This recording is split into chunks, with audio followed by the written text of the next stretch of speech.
Assalamualaikum warahmatullahi wabarakatuh. Kami dari kelompok yang beranggotakan Radinika Viega, Widya Apriliani, Mukhalifatun Azizah, Salsabila Zahra dari kelas 10 IPA 3 akan menjelaskan teks biografi.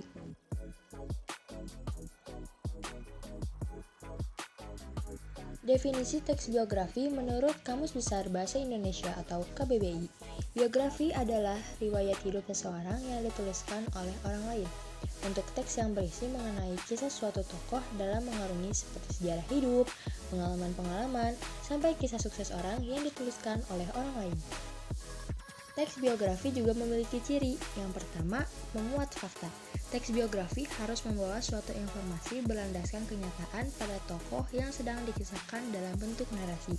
Yang kedua, struktur jelas. Struktur teks yang dibuat untuk penulis biografi harus jelas, jangan membingungkan, menggunakan alur maju, mundur, maupun campuran saat membuat teks biografi.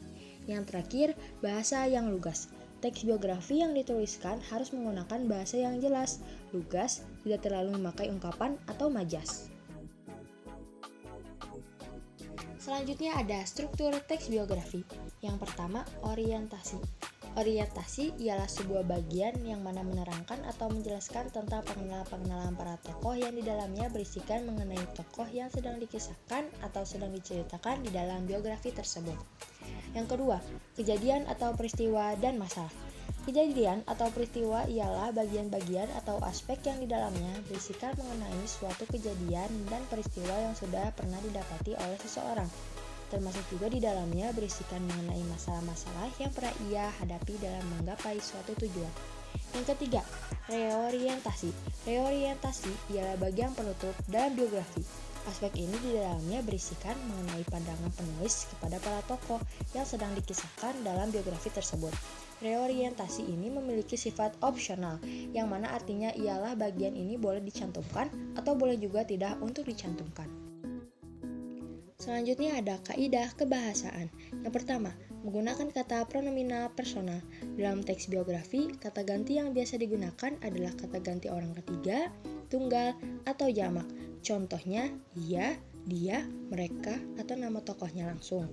Yang kedua, menggunakan kata kerja tindakan untuk menjelaskan peristiwa atau perbuatan fisik yang dilakukan oleh tokoh. Contohnya, memandikan, membelikan, menulis, melakukan, belajar, dan lain-lain.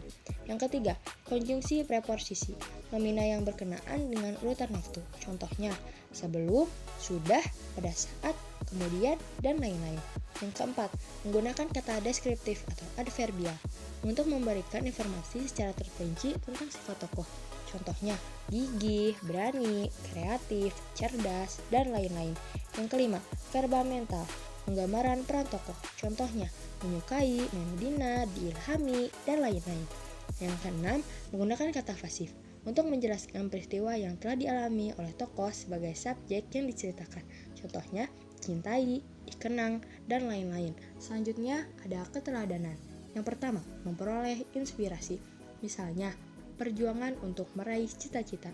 Yang kedua, mendapatkan pelajaran hidup. Misalnya, tentang kesederhanaan, ketegaran, kerendahan hati, dan lain-lain.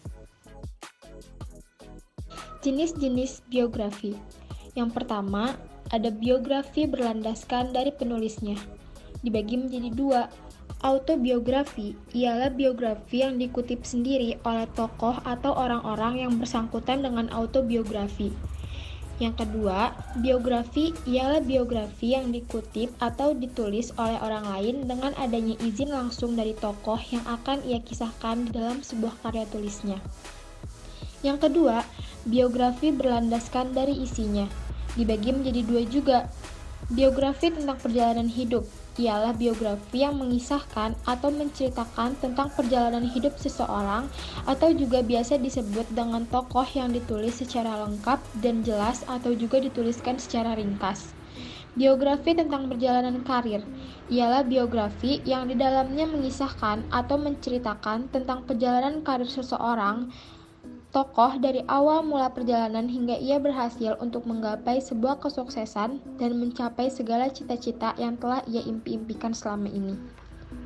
Yang ketiga, ada biografi berlandaskan persoalan yang diulas. Dibagi menjadi dua juga. Buku sendiri ialah biografi yang semua biayanya ditanggung oleh diri sendiri atau oleh orang yang membuat biografi tersebut.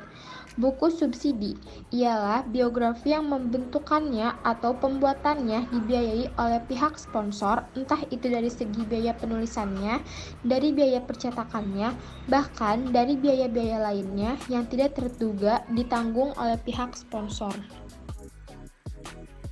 Lalu selanjutnya ada cara membuat biografi. Yang pertama, latar belakang keluarga. Di sini bercerita tentang keluarganya dalam bentuk kedua orang tua, tempat dan tanggal lahir, apa anak itu, dan memberitahu saudaranya. Yang kedua, latar belakang pendidikan. Berisi pendidikan yang telah dicapai hingga sekarang, beserta tahun dan nama sekolah, dan itu dimulai dengan paragraf baru. Yang ketiga, ada latar belakang prestasi. Berisi semua prestasi yang telah diperoleh sejak kecil hingga sekarang. Yang keempat, ada latar belakang pekerjaan. Jika Anda sudah bekerja, maka daftarkan itu. Tetapi jika Anda masih seorang siswa, poin-poin ini dapat dihapus. Tetapi jika itu berhasil, maka jelaskan pekerjaan itu. Yang kelima, atau yang terakhir, latar belakang pekerjaan. Ini khusus untuk mereka yang telah bekerja dan lagi untuk siswa, poin-poin ini dapat dihilangkan. Lalu selanjutnya kita akan membahas teks biografi mengenai Maudy Ayunda. Yang pertama ada orientasi.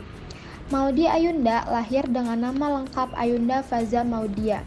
Ia dilahirkan di Jakarta pada tanggal 19 Desember 1994. Ia merupakan putri dari pasangan Didit Jasmedi Irawan dan Mauren Jasmedi. Maudy memiliki adik yang bernama Amanda Khairunisa. Ia dan adiknya memiliki selisih usia 3 tahun. Maudy Ayunda diketahui bahwa ia sangat cerdas walaupun ia pendiam sejak kecil. Ini dibuktikan ketika ia berumur 3 tahun, ia sudah pandai membaca dan belajar. Tak mengherankan jika ia lebih cepat masuk sekolah dan belajar dibandingkan anak lain saat seusia dirinya. Maudy diketahui sangat rajin membaca buku sejak kecil. Orang tuanya juga mengajarkan bagaimana Maudy dan saudaranya berpikir kritis mengenai berbagai hal. Orang tuanya juga mengajarkannya agar selalu bersosialisasi dan berpartisipasi dalam lingkungannya. Lalu ada kejadian atau peristiwa dan masalah. Maudy mengawali karirnya di dunia hiburan menjadi Rena di film berjudul Untuk Rena.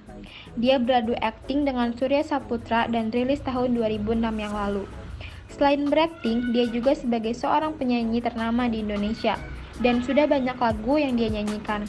Salah satunya Os dari film Perahu Kertas yang juga dia mainkan. Kemampuannya berbicara dan kecerdasannya membuat dia sering ditunjuk untuk mengisi acara penting, seperti Kongres Diaspora Indonesia Juli 2017 yang lalu. Di acara tersebut, dia menyanyi di depan mantan Presiden Amerika Serikat. Terlepas dari prestasinya di dunia pendidikan dan entertainment, dia juga sering terkena berbagai jenis gosip. Dia sering digosipkan dengan artis pria Indonesia seperti Adipati Dolken dan Afgan. Selain sukses di bidang entertainment, dia juga sukses di bidang pendidikan. Belum lama ini, ia mendapat tawaran melanjutkan gelar di 2 universitas ternama di dunia, yaitu Stanford University dan Harvard University. Tentunya ini menjadi kebanggaan dan prestasi tersendiri karena keduanya merupakan universitas ternama di dunia. Ia sempat bingung dengan tawaran 2 universitas tersebut. Terima kasih telah menyimak penjelasan ini. Wassalamualaikum warahmatullahi wabarakatuh.